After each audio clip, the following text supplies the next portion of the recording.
Was it therapeutic to write this novel? Is that No. I'll tell you what. There's two times. There's two things.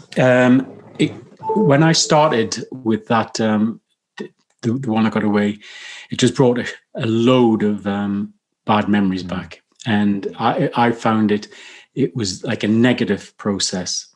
15 years later, I did a TV program for, I think it was National Geographic History.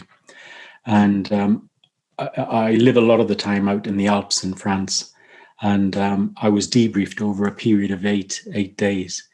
And during that period, because it was so intense, I was remembering things that I'd forgotten about from them.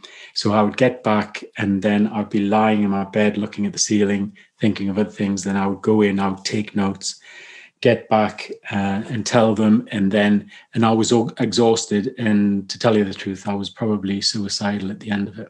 And I vowed that I would never do it again. It put me into a really dark place. And I just said, no, that's it. I won't do it again. Wow. And that's all those years later doing that for National Geographic. Yeah. It was actually probably I did it about, I think that National Geographic was probably about 4 or 5 years ago. But it was a really intense debriefing. I thought, I ain't doing it. And I'll tell you, it was funny because I was invited by another SEAL who's my neighbor in Florida. He took me over to the I was going to ask you about the SEAL Museum. I saw that on your Instagram that you've been there. So I had a great day there with Ben, but then he also had a contact at Knight's Armaments. Got me in there.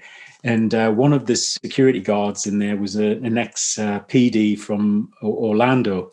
And we're just chatting with the two guys that work on the weapons. And this guy went, we've met somewhere. And I went, where are you from? He went, Orlando. I went, no, definitely haven't met. I said, were you in the military? He went, no, PD. And we're just chatting away. And he said, have you been on TV?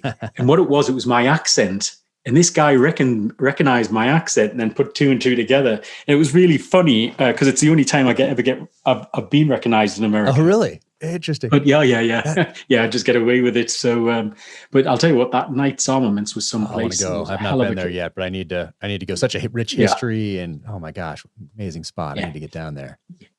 Gosh. No, it was funny because 3 guys from Delta. I know Delta has different names now, like Unit, CAG, and all the rest of it. And it depends on your age group. No, and it's the head of Knights was there. And he said, oh, I've got some guests coming in. And the 3 of them were standing there. I went, they're Delta guys. He went Nelly White. He went, no. He said, you can't say that. And I went, I'm telling you now, they're Delta guys, mate. And he said, how do you know? I said, they could be SEALs, Delta. And I said, I don't know exactly what they look like. Oh, yeah. No, exactly. You could tell, sunglasses, tattoos, shoes, flip-flops, belt. I mean, there's so many little tells where you can figure out what somebody is and almost like right down to the unit. It's amazing. It's incredible. I love it. I worked that into my novels.